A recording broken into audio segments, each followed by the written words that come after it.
nous vous emmenons en Corse aux écuries de la Squadra sur Borgo, où vous découvrirez les coulisses d'un prestigieux concours de saut d'obstacles. Bonjour Carl Sanchez. Bonjour. Le plaisir de vous retrouver. Vous êtes la responsable de cette magnifique structure, cette belle écurie de propriétaires. Vous organisez au sein de cette structure des concours attirant des cavaliers de toute la Corse et parfois du continent. Oui. Je crois savoir que le concours de ce week-end a une résonance particulière. Oui, nous fêtons ce week-end les 20 ans du concours CSO à Squadra. Donc 20 ans, c'est magnifique. Oui. Vous rappelez-vous de la première fois? Ah oui, je me souviens très bien du premier concours. Nous avions la structure ne ressemblait pas à ce qu'elle ressemble maintenant. C'était une carrière que nous avions fait. Elle était un petit peu en pente, les gens étaient un petit peu hésitants, mais grâce à l'aide de tous les bénévoles de la structure à l'époque et de M. Jean-Georges Casalt, qui était à l'époque le papa de Karine Tchekal, qui nous a beaucoup aidés pour organiser ce concours, avec bien entendu le soutien de toute la famille Bourdiec, qui est la propriétaire de la structure. Est-ce que l'organisation d'un tel événement de 3 jours donc, nécessite beaucoup de travail bénévole, etc. Il y a une partie logistique qui est assez importante, c'est-à-dire que la préparation du programme auprès de la FFE, les inscriptions et tout ça, l'organisation. Tous les bénévoles sont là, heureusement, pour tout ce qui est restauration, pour m'aider au quotidien, pour tout. À un moment donné, on a besoin de tout le monde. C'est un travail d'équipe, uniquement d'équipe.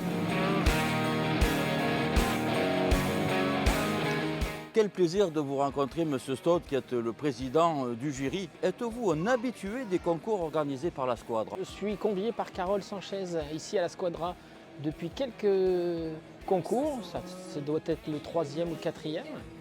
Et j'apprécie beaucoup le cadre, le soleil et la mer, bien évidemment, puisqu'on est dans un cadre idyllique ici.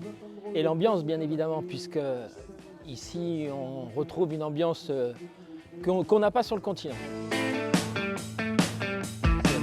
Bonjour Gilles Constantino. Bonjour. Alors Gilles Constantino, vous êtes le chronométreur officiel de ce merveilleux parcours qui est à la Squadra. Gilles, à part gérer le chrono qui sert à départager les concurrents, quelles sont les autres fonctions du chronométreur? Prendre le temps de chaque concurrent, c'est-à-dire du moment où ils démarrent leur épreuve. Après, il peut y avoir des points d'étape, donc il faut prendre aussi et une arrivée.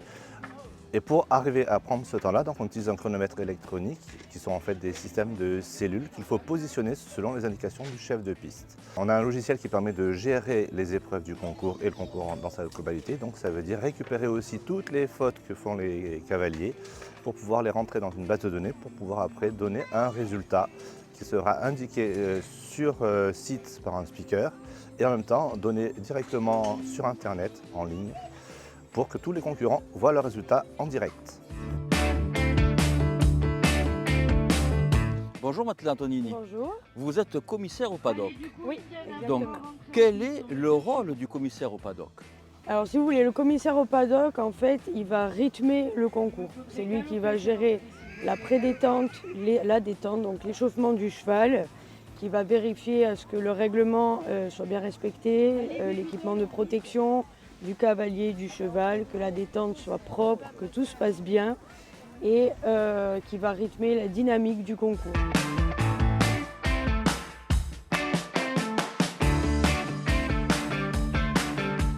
L'accueil des chevaux est assuré avec un parc de boxe démontable mis à leur disposition pendant toute la durée du concours pour garantir leur bien-être.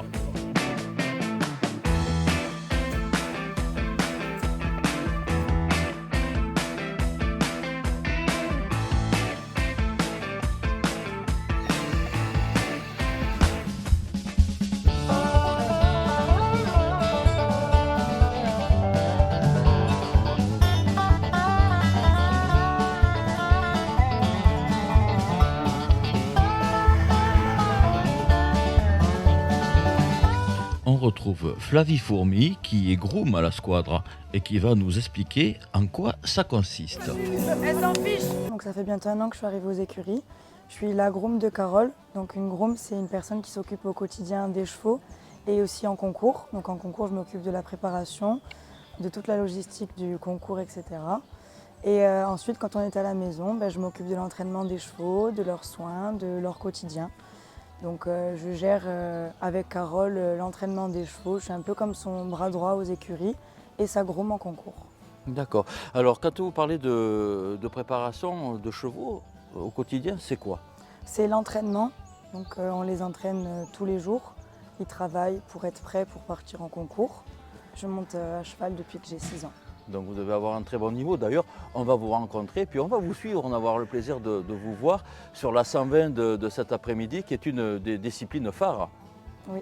Vous vous sentez en forme? Oui. Oui. Et votre cheval, votre ombre, on pourrait dire? Bah, écoutez, je pense que mon cheval est prêt puisqu'on s'entraîne au quotidien et on a déjà fait un bon week-end, donc on va continuer sur cette lancée. Vous allez le courir avec qui, son nom? Il s'appelle Cyclone d'Arcadie. Vous avez déjà gagné des prix avec ce... J'ai déjà fait pas mal de classements. Oui.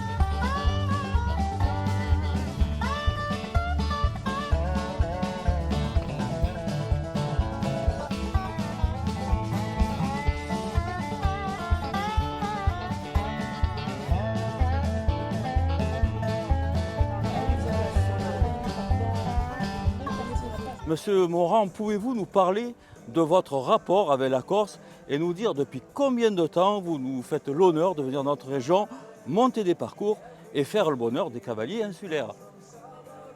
Bonjour, ça fait très longtemps. Honnêtement, je ne sais pas depuis combien de temps. Ça fait très longtemps, j'ai fait des championnats corse ici, j'en ai fait sur d'autres concours à Bastia, j'en ai fait à Ajaccio, je suis allé à Porto-Vecchio aussi faire des CSI. Bon, ça fait très longtemps que je fais plus ou moins régulièrement des concours en Corse. En concours épique, on utilise en priorité 2 sortes d'obstacles, les verticaux et les auxerres. Les verticaux, c'est des obstacles à un seul plan, et les auxerres sont des obstacles avec 2 plans. Il existe une 3e catégorie qui est la barre de spa avec 3 plans, mais qui n'est pas très utilisée en fait. Ensuite, on a les obstacles, ces mêmes obstacles, verticaux ou auxerres, peuvent avoir dessous des bidets, c'est-à-dire c'est des bâches bleues qui imitent l'eau en fait.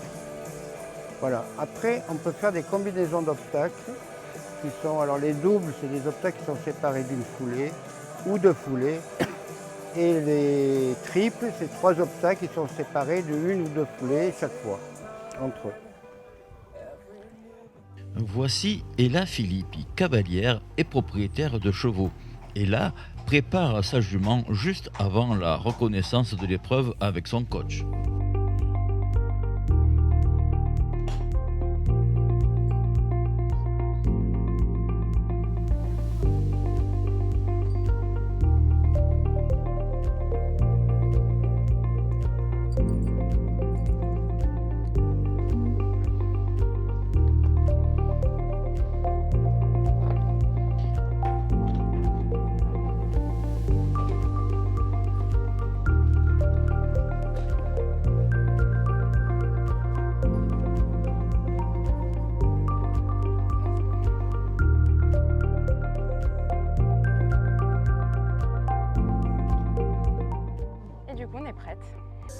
Il faut se mettre bien parallèle à la lisse.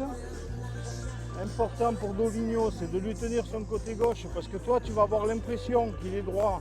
C'est faux, c'est la lisse qui va le tenir.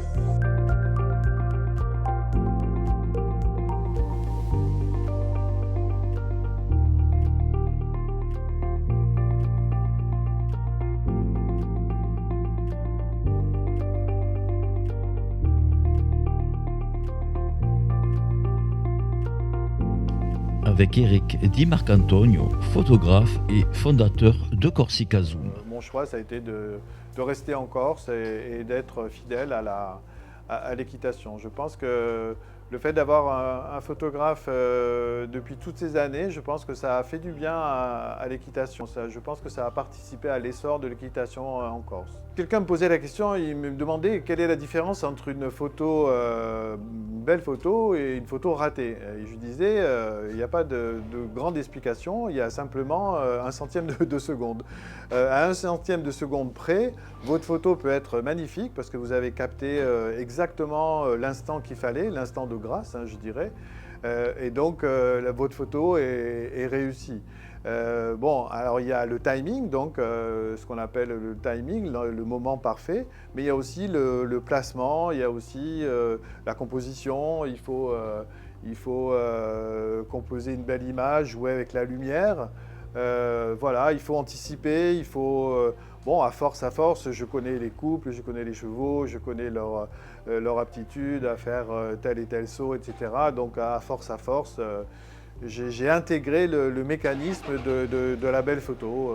On a fait un business autour de ça. On vend nos photos sur place, on fait des tirages avec des collaboratrices. À une époque, on faisait de la vidéo. Pendant des années, on a filmé tous les cavaliers. On faisait des DVD à une époque, on faisait des clés USB ces derniers temps. Bon, là, on a arrêté et maintenant, on se consacre 100% à la photo. La squad, ça faisait partie déjà des très belles installations où il y avait déjà un savoir-faire il y a 20 ans pour l'accueil, etc. C'était vraiment un rendez-vous incontournable. La squadre, on savait qu'on allait aller dans un bel endroit, que l'organisation allait être top. Avec Carole, donc on se côtoie depuis plus de 20 ans maintenant, on se connaît bien, on n'a pas besoin de longs discours entre nous. Et voilà, toujours autant de plaisir à se retrouver. On a fait des photos magnifiques ici, on a couvert vraiment des événements avec beaucoup de joie, etc. D'autres célébrations qui étaient un peu plus émouvantes, etc. Mais voilà, on est toujours bien reçus, puis l'endroit a évolué. Cette carrière qui était un petit peu en pente à une époque, maintenant elle est parfaite. Je crois que c'est une des meilleures carrières de la région Corse. Et avec un très bel environnement. Là, dernièrement, ils ont encore fait une dalle pour recevoir les box démontables, etc. Donc toujours des efforts de concours en concours. Voilà.